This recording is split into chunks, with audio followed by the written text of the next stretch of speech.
Murray. He's part improv king, part indie icon. He's a comedy legend. But it's remarkable he's gotten any roles because he's nearly impossible to track down. This is Biography. After a few decades starring in Hollywood, Bill says he got overwhelmed by all the calls from his agents and managers for various roles. So, about 20 years ago, he fired them all and replaced them with a 1-800 number. It works like this.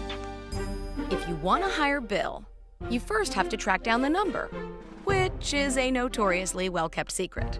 If you do manage to get the digits, you'll get an automated message when you call, asking for a description of the project and contact information. If Bill is interested, he'll call you back. And everybody has to play by Bill's rules. Everybody. Sofia Coppola?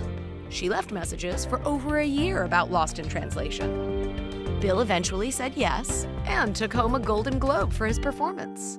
And the little indie film St. Vincent also managed to sign Bill after leaving dozens of messages. The one exception is Wes Anderson. Wes just leaves a message about when filming starts, and Bill shows up. Bill says, "People say they can't find me." Well, if you can write a good script, that's a lot harder than finding someone. The good news is, if you've got a good script and a lot of patience, Bill Murray is just a phone call away.